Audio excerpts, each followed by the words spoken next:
বুড়ি কাঁটা বিছিয়ে দিতেন যে রাস্তা সেই রাস্তা।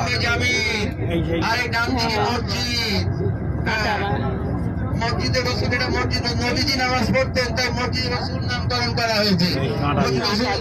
ওখান থেকে থাকতেন আর যখন এসে নামাজ পড়তেন তখন উম্মে জামিল কাঁটা মিশিয়ে দিতে জন্য ওনার গায়ে কাঁটা ফোটে, উনি যেন না যেতে পারে নামাজ পড়তে।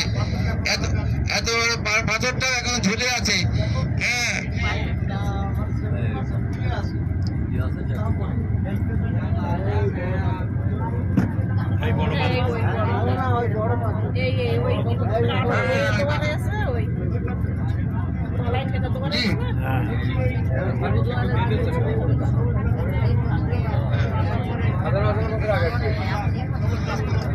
আচ্ছা, আপাতত বারবার আমি বলছি, শুনছি যে তয়েব একদম শুষ্ক জায়গা ছিল, কোনো গাছপালা ছিল না।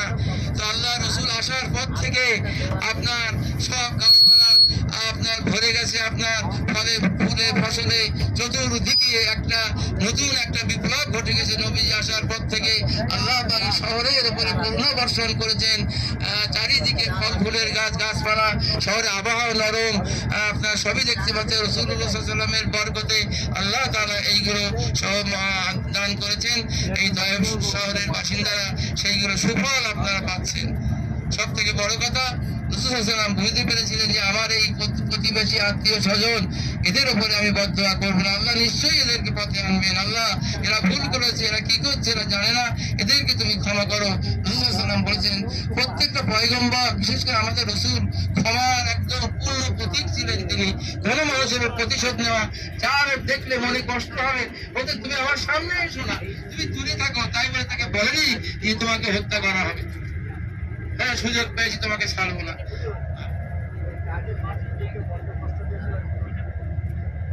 মোটামুটি বলে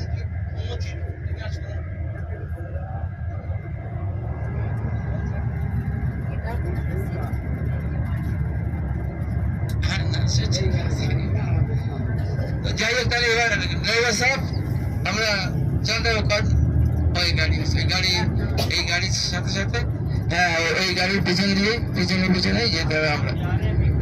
হ্যাঁ, এবার মিকা আগেই আমরা বলেছি যে এবার মিকাতে দিকে আমরা রওনা দিচ্ছি। আল্লাহ পাকের ইচ্ছায় আমাদের এত বড় আশা পূরণ হয়ে গেল।